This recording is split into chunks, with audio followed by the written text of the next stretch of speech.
¿Qué tal, mis hermanos y hermanas? Muy buenos días a cada uno de ustedes. Me da mucha alegría esta mañana compartir con ustedes el repaso de lección de escuela sabática. Sin duda ya tienen la nueva lección de escuela sabática, Descanso en Cristo, tercer trimestre 2021. Los autores principales de esa lección, no sé la pronunciación exacta, pero pues es Chantal y Gerald Greenberg. Espero haber pronunciado bien. Y nos vamos a basar en la guía de estudios que ellos diseñaron. Así que durante la semana estudiamos ya la primera lección de nuestra escuela sabática, que es cómo vivir en una sociedad 24/7. Sin duda ustedes se hicieron la misma pregunta que yo. Pues justamente esa, ¿cómo podemos vivir cuando hay tantas dificultades, tantos problemas que afrontamos? Y es por esa razón que el autor de la lección inicia el repaso, más bien inicia el estudio con la pregunta: ¿cómo podemos hallar descanso en medio de tanto ajetreo? Como que el autor no se equivoca, ¿no es cierto? Vivimos en ajetreo. Los que estamos en ciudades, más ajetreo que los que están en los pueblos, en las comunidades y en el campo.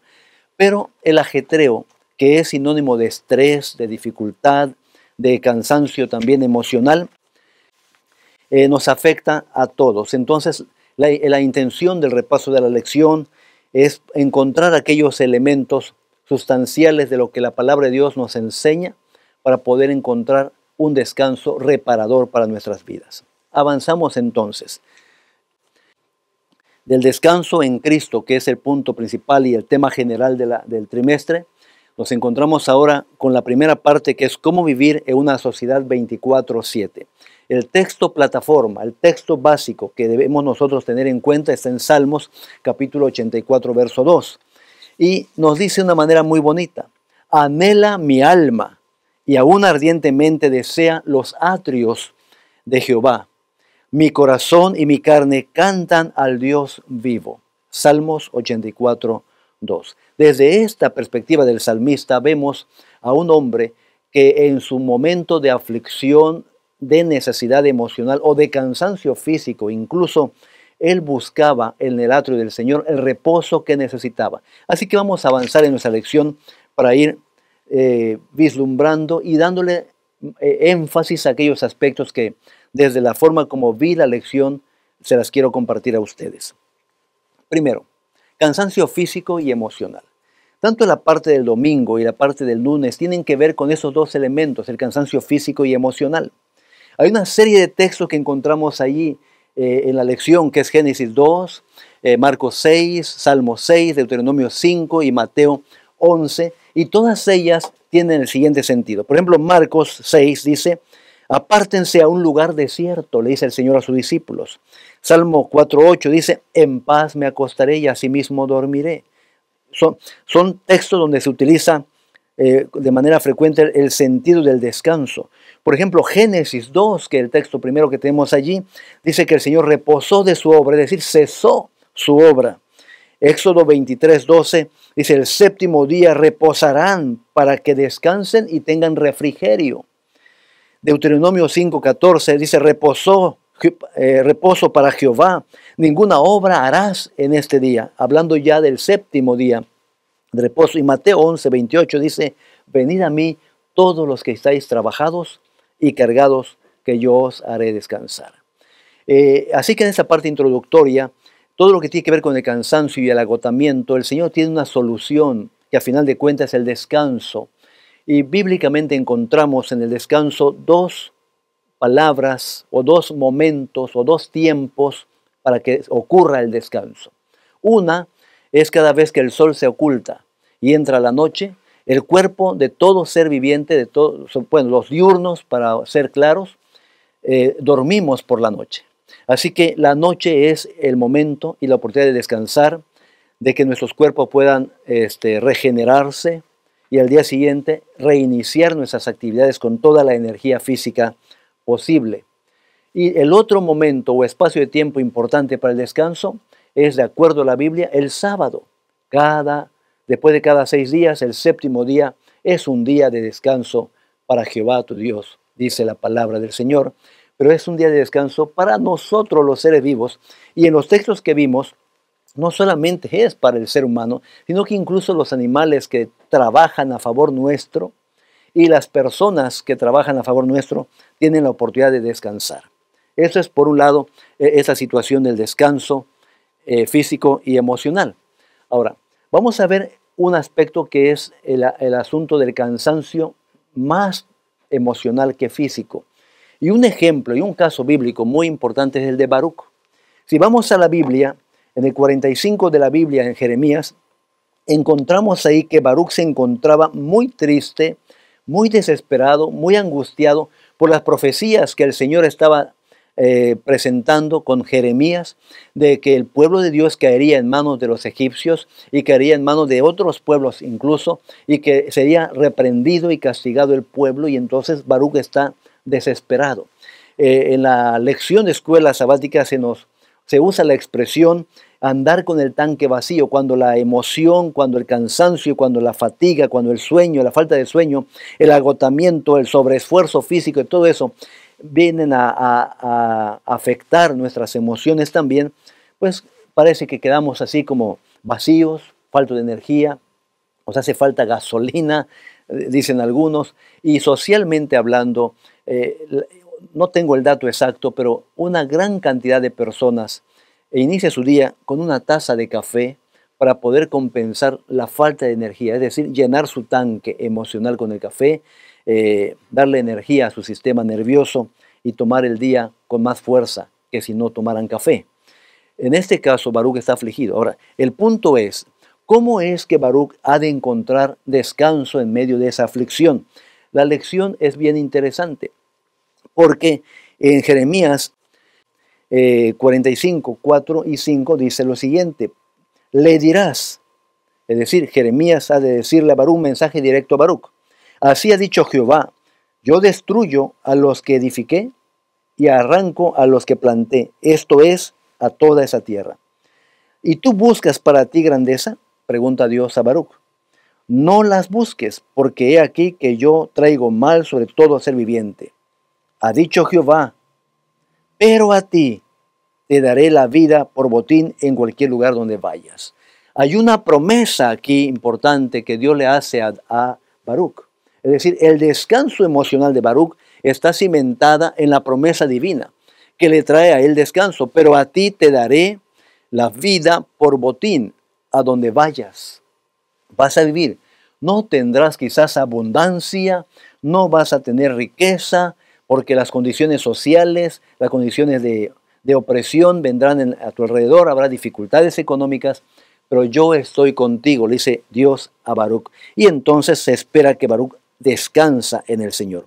La respuesta de Dios al dolor real de Baruch nos muestra también de alguna manera el dolor de Dios por nosotros y por la situación del pueblo que Él mismo había plantado, que Él mismo había edificado, pero que la desobediencia del pueblo lo había llevado al grado de tener que reprenderles por si lograba rescatarles. Y de hecho, si ustedes buscan en Jeremías 46, 27, podremos encontrar otra promesa maravillosa que también Baruch la escucha, en donde el Señor le dice a Baruch y a Jeremías y a todos los oyentes que este pueblo de Jacob volverá y descansará y será prosperado. Es decir, hay una jornada de reprensión en el exilio, en la opresión, pero al mismo tiempo hay un rescate de parte de Dios para brindarles descanso a su pueblo. Ahora, ¿cómo define el descanso el Antiguo Testamento? Vamos a ver varios términos y no vamos a detenernos en los términos, pero sí el autor de la lección trae por lo menos 3 términos que vamos a resaltar, y hay un cuarto término que no tengo allí en pantalla, que es rajá. Pero bueno, el autor dice, en el Antiguo Testamento los términos de interés en hebreo son Shabbat, usado en Génesis 2, 2 al 3, que dice, su énfasis es cesar la obra. Cuando el Señor terminó su creación, Él cesó. No es que dejó de crear, Él siguió creando, Él sigue creando, pero Él cesó, como que se detiene el Señor para contemplar, para disfrutar. Noaj, Éxodo 20:11. Esta palabra es usada en Éxodo 20:11 para referirse al día sábado, el descanso del 4º mandamiento. Shagat, en Josué 11:23, de estar quietos. Y vean que cada uno de los términos tiene un sentido un poquito diferente. Cesar la obra, un llamado al descanso sabático, en el caso de Éxodo, y en el caso de Josué, a estar quietos. Y son palabras términos que se usan para enfatizar el descanso. El descanso. Ahora, veamos algo importante en nuestra lección. Aunque Dios nos creó para la actividad, esa actividad debe estar equilibrada por el descanso. Esto es lo que debemos resaltar en el término de descanso del Antiguo Testamento. El Señor nos creó para estar activos, dijo que había plantado un huerto y que el hombre ahí habría de cultivar, habría ejercicio, iba a cuidar, así que estaría en actividad. Pero la actividad debe estar equilibrada con el descanso. El descanso nos afecta físicamente, social y emocionalmente y no se limita al sábado solamente. Así que está el descanso nocturno en la noche, cada noche para descansar, y también está el descanso sabático, que es después de cada 6 días, el séptimo día, para descansar de todas nuestras obras, de todas nuestras actividades y entrar en una especie de refrigerio, de recuperación y de fortalecimiento físico, social y emocional. Ahora, ¿cómo lo define el Nuevo Testamento? Los términos en el Nuevo Testamento que trae a colación el autor de la lección son anapaú, que se menciona en Mateo 11:21, donde dice, o el énfasis es descansar o relajarse. Yesichazo, de Lucas 23:56, que tiene que ver con descanso sabático. Ya estamos hablando del griego ahora. Catapaú, de Hebreos 4:4, que hace hacer cesar y brindar descanso. Ese es el énfasis de estas palabras o términos en el griego. Ahora, vean ustedes en Marcos 6:30 y 32, donde la palabra de Dios dice, venid aparte y descansad un poco. Este es un imperativo. A mí me llamó mucho la atención lo que el autor nos menciona aquí. ¿Por qué me llamó la atención? Porque el pueblo estaba predicando, es decir, sus discípulos estaban predicando la palabra de Dios, se habían salido a compartir la palabra del Señor en ese el envío que les hace el Señor para ir por todas partes y predicar el Evangelio. Pero de regreso están listos para compartir las experiencias, sus alegrías, sus tristezas, dónde les recibieron, dónde les rechazaron, etc. Pero cuando quieren compartir con Cristo eso, el Señor Jesús detiene todo. Dicen, luego me platican, permítanme un momento. Primero, descansen. Primero, reposen. Y entonces cobra mucho sentido este texto de Marcos 6:30-32 para nosotros, porque aún quienes predicamos la palabra, laicos y hermanos que salimos y compartimos, necesitamos tomar tiempo para recuperarnos, para descansar. Y veamos que el término o la expresión de Cristo es un imperativo. Jesús detiene todo, llamando a sus discípulos primero a descansar y luego a compartir el informe que ellos tenían para Jesucristo. Ahora, hay un elemento aquí en la lección que es bastante triste, que de alguna manera complementa el caso de Baruch. Y este es el caso muy específico de Caín. Caín, errante y extranjero. Y la lección nos pregunta, bueno, ¿qué hace que Caín haya sido un errante y extranjero? Pues algunos decimos, bueno, es que mató a su hermano. Y es cierto, él cometió asesinato, el primer asesinato. Pero el problema real de Caín, si entendimos bien la lección, tiene que ver con su carácter, tiene que ver con su actitud, tiene que ver con sus intenciones, porque incluso percibimos nosotros en el texto que cuando fueron tanto Caín y Abel a rendir su ofrenda a Dios, Dios vio con agrado la ofrenda de Abel, pero no vio con agrado la ofrenda de Caín. Y esto le trajo a Caín una situación de molestia muy fuerte.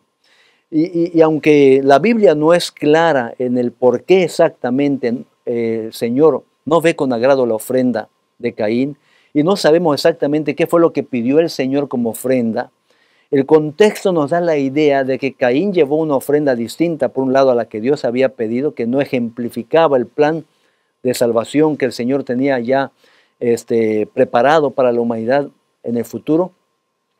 Pero además de eso, de acuerdo a lo que entendemos de la lección, el problema de Caín es que sus intenciones, su actitud y su carácter no eran los adecuados ante el Señor.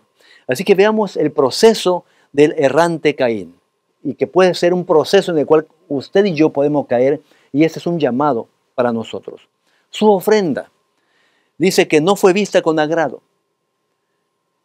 ¿Por qué no fue vista con agrado?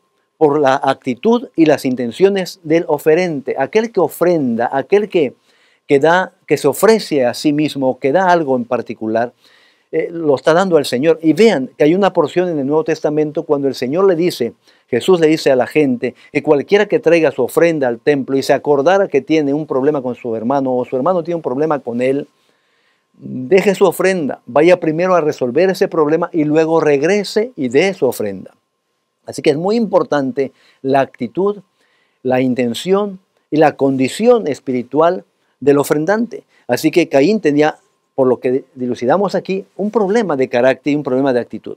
Ahora, la mirada de Dios con agrado, cuando dice que vio con agrado a la ofrenda de Abel, es porque dice que el Señor miró cuidadosamente las actitudes y motivaciones del corazón, tanto la de Abel como la ofrenda de Caín. Pero vio con desagrado la de Caín, no tanto y no precisamente por lo que Caín estaba llevando, sino por él como ofrendante no estaba en las condiciones adecuadas para dar su ofrenda al Señor y fue rechazado. Ahora, el resultado de esa situación, del carácter de Caín, es que él se aleja de Dios. Así que el ser errante no tanto es precisamente por haber matado a su hermano, esa fue una evidencia más palpable y dolorosa de su alejamiento de Dios. Porque él se aleja de Dios y cuando alguien se aleja de Dios tiene inquietudes y trata de llenar su vida de muchas cosas materiales y de mucho trabajo para tratar de llenar sus vacíos emocionales. Pero en el caso de Caín, él no pudo descansar porque se alejó de Dios y sus inquietudes lo trató de llenar de muchas maneras y su inconformidad empezó matando a su hermano Caín. Y ante el castigo que Dios le brinda y la expulsión que Dios le exige para que sea errante y extranjero, en lugar de que él arrepentido busque a su Señor, pues según la lección y según el contexto bíblico, él forma un pueblo errante y extranjero, pero un pueblo impío, un pueblo que no respeta y que no sigue al Señor. Bien, de esta manera nosotros estamos llegando prácticamente al final de nuestro repaso de esta semana. Así que, hermanos, yo les agradezco mucho por su atención. Dios les bendiga para que la próxima lección, que está muy relacionada con esta primera, sea de mucha bendición para nosotros. Y esta semana, no olvide, cada día estudie su lección día por día. Dios les bendiga. Gracias y hasta la próxima semana.